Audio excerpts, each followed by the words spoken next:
চার দফা নির্বাচন হয়ে গিয়েছে কলকাতায়। সপ্তম দফায় নির্বাচন 1 জুন, অগ্নি পরীক্ষা কেন্দ্রীয় প্রার্থীদের। কলকাতায় যে সকল লোকসভা কেন্দ্রে লড়াই হবে তার মধ্যে অন্যতম দমদম বিধানসভা কেন্দ্র, এবং সেই কেন্দ্রে সৌগত রায়ের অন্যতম প্রতিপক্ষ সুজন চক্রবর্তী, যিনি সিপিএমের দীর্ঘদিনের কোর নেতা। আজকে পানিহাটি অঞ্চলে র্যালিতে আমরা তাকে পেয়ে গেছি। সুজন দা, স্পোর্টস সংস্কৃতি আপনাকে স্বাগত। এই যে লড়াই সৌগত রায়ের বিরুদ্ধে, যিনি এখানে দীর্ঘদিনের লোকসভা কেন্দ্র থেকে জিতে পার্লামেন্টে গিয়েছেন, আজ আপনার লড়াইটা তার বিরুদ্ধে কতটা কঠিন মনে হচ্ছে এই কেন্দ্রে? যে কোনো লড়াইকে সিরিয়াসলি নিতে হয়, লড়াইকে সহজ বলে নেওয়াটা উচিত না। সবসময় লড়াই কঠিন, এবং কঠিন লড়াইয়ে লড়তে পারা এবং কঠিন লড়াইয়ে জিততে পারাটাই মানুষের আগ্রহ থাকা উচিত। তাহলে যে লড়াইটা একদমই কোনো লড়াই না, সেই লড়াইয়ে জেতা হারার মূল্য কি থাকে? স্বাভাবিক কারণেই গুরুত্বপূর্ণ লড়াই। যদি কঠিন বলেন, কঠিন লড়াই, জিততে হবে, জেতার লড়াই, এবং তার মতন করেই আমরা চলছি। একটা বিষয় আমরা বারবার দেখছি, সিপিএম এর তরফ থেকে বিভিন্ন কেন্দ্র যেখানে কংগ্রেসের সাথে জোট বেঁধে প্রার্থী করা হয়েছে। আপনার এর আগেও আপনি বলেছেন যে বহরমপুর থেকে অধীর চৌধুরী জিতবে, অন্যদিকে মোহাম্মদ সেলিম জিতবে। আপনি নিজের জয়ের বিষয়ে কতটা আশাবাদী? আমরা জিতব। মানুষ তার চোখ মুখ, মানুষের কথাবার্তা, মানুষের মনোভাব তাতে পরিষ্কার।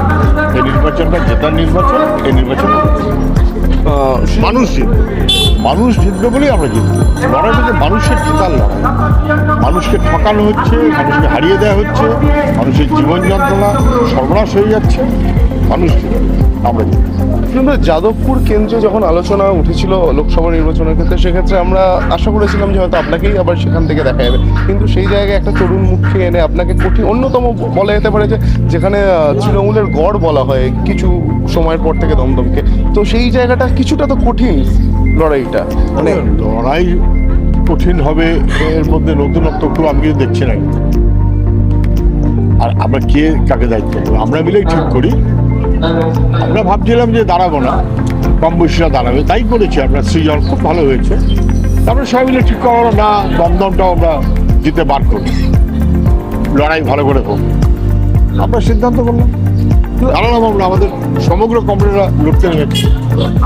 বিধানসভা নির্বাচনে বামফ্রন্টের ভাড়ারে সেভাবে লোকসভা নির্বাচনে কি চিত্রটা পাল্টাতে চলেছে?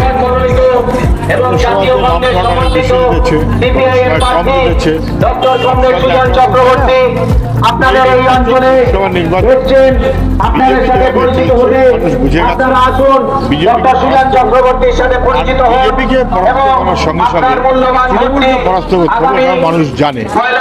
আবারও বলছি, ছেলে মেয়েদের দিকে তাকান, ওদের জীবনকে শেষ করে দেয়া হচ্ছে।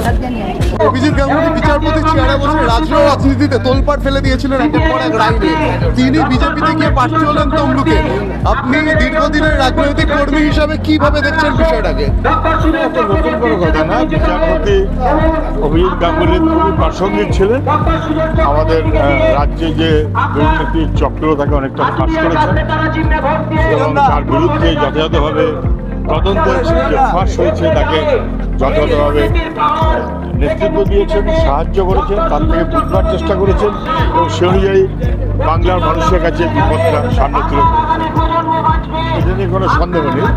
কিন্তু বিজেপির অভিজিৎ গাঙ্গুলি আমার কাছে অপ্রাসঙ্গিক। কেন্দ্রে আপনার কি মনে হয় ইন্ডি জোটের কোনো ভবিষ্যৎ রয়েছে? বিজেপি এই নির্বাচনে পরাজিত হবে। বিজেপিকে পরাস্ত করে ইন্ডিয়া জোট তারা সরকার গঠন করবে। এটা নিয়ে খুব সন্দেহ থাকাটা উচিত না, এবং সরকারে আসলে তারা কী কাজ করবে ইতিমধ্যেই সেই প্রসঙ্গ ইন্ডিয়া জোট আলোচনার মধ্যে নিয়ে এসেছে। গরিব মানুষ, সাধারণ মানুষ তাদের পাশে কীভাবে দাঁড়াবে, সরকারি প্রকল্প কীভাবে হবে, মহিলা সমাজ তাকে কীভাবে সাহায্য করা হবে, জাত ভিত্তিক মানুষের যে নানান রকম সংকট আছে সেগুলো কীভাবে সমাধান করা হবে, আমাদের যুব সমাজ তার কর্মসংস্থানের জন্য সেই ব্যবস্থা কী নেওয়া হবে, এগুলো ইতিমধ্যে ইন্ডিজোর পরিকল্পনা করছে, সেটা আলাপ আলোচনা করছে। আপনি ব্যক্তিগতভাবে ইন্ডিজোর যদি ক্ষমতায় আসতে পারে বিজেপিকে সরিয়ে, দেশের প্রধানমন্ত্রী হিসেবে কাকে দেখতে চাইবেন? ইউপিএ যখন গভর্নমেন্ট হয়েছিল তখন নির্বাচনের আগে আমরা ঠিক করিনি যে কে প্রধানমন্ত্রী হবে। নির্বাচন হবে, অনেক আছে ওখানে, মোদি ছাড়া কারোর নাম কেউ বলতে পারবেন না, এখানে অনেক আছে।